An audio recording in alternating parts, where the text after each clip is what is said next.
Lo mau pesen apaan? Gue mau pesen mie rebus nih. Lo mau pesen mie juga nggak? Ya akhir bulan nih gue lagi gak ada duit. Gue pesen nasi padang aja dah. Dasar anak kosan makannya nasi padang doang.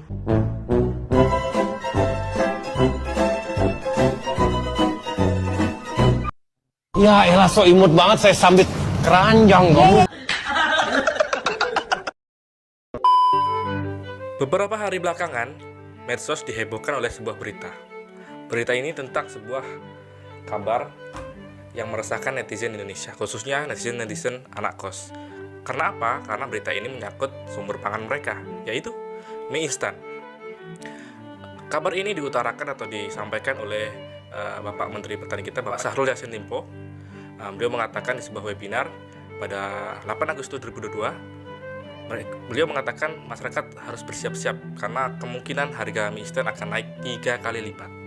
Nah, bayangkan kalau 3 kali lipat berarti harganya berkisar sekitar harga 10.000 sampai 13.000, karena harga sekarang kan ada yang 2.500 sampai 3.500. Nah, beliau juga mengutarakan alasan mengapa mie instan ini bisa naik harganya. Salah satu faktor yang mempengaruhi katanya karena negara produsen biji-bijian gandum sedang berkonflik, sehingga mereka menutup keran ekspor mereka ke negara-negara di dunia. Kedua negara tersebut adalah Rusia dan Ukraina. Beliau juga mengatakan ada 180 juta ton biji gandum yang tidak bisa keluar dari kedua negara tersebut.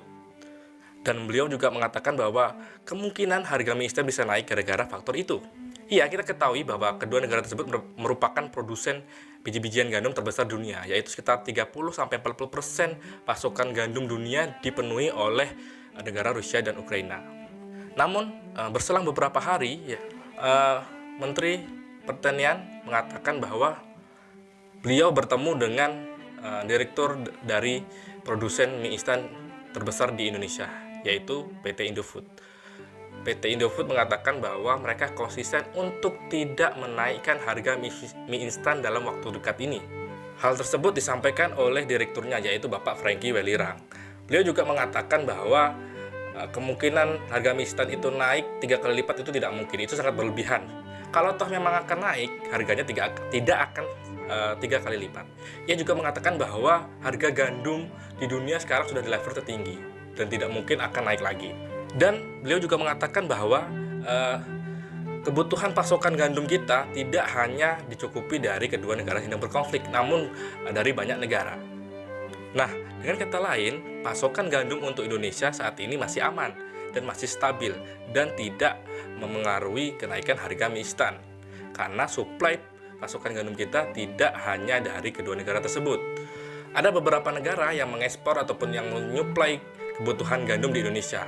Yang pertama adalah Australia, yang kedua adalah Argentina, yang ketiga adalah Kanada, yang keempat adalah Brazil, yang kelima adalah India, dan yang keenam adalah Amerika, ketujuh Moldova, dan yang ke-8 baru Ukraina dan Rusia. Masing-masing negara tersebut menyuplai biji-bijian gandum ke Indonesia. Namun, negara yang sedang berkonflik di Indonesia merupakan negara penyuplai gandum terkecil di Indonesia. Makanya, suplai ataupun pasokan gandum di Indonesia saat ini masih stabil dan terkategori aman. Namun, jika hal ini terus dibiarkan, konflik ini terus dibiarkan, ini akan mempengaruhi pasokan gandum dunia. Apakah ini akan mempengaruhi pasokan gandum di Indonesia? Jelas. Kenapa? Kemungkinan karena negara kita adalah negara dengan makanan pokok bukan gandum, makanya negara kita masih aman dari krisis pangan. Namun, negara-negara yang makanan pokok utamanya mereka adalah gandum, itu akan terdampak sekali. Negara-negara Eropa contohnya. Nah, negara yang berdampak tersebut pasti akan mencari negara pemasok gandum lainnya yang memiliki produksi gandum juga. Salah satunya adalah negara-negara yang memasok gandum ke Indonesia. Nah, jika permintaan dengan kebutuhan itu tidak seimbang, maka akan terjadi krisis. Contohnya atau dianalogikannya, permintaan gandumnya segini levelnya. Yang kemarin gandumnya segini, karena kedua negara ini berkonflik tidak mau mengekspor atau menyuplai gandumnya, maka kebutuhan ataupun pasokan gandum itu akan turun. Jadi tidak seimbang antara permintaan dengan suplai atau pasokan dari gandum. Nah, itu akan berpengaruh. Karena negara-negara yang makanan pokoknya gandum, pasti akan mencari pasokan gandum di luar negara yang sedang berkonflik.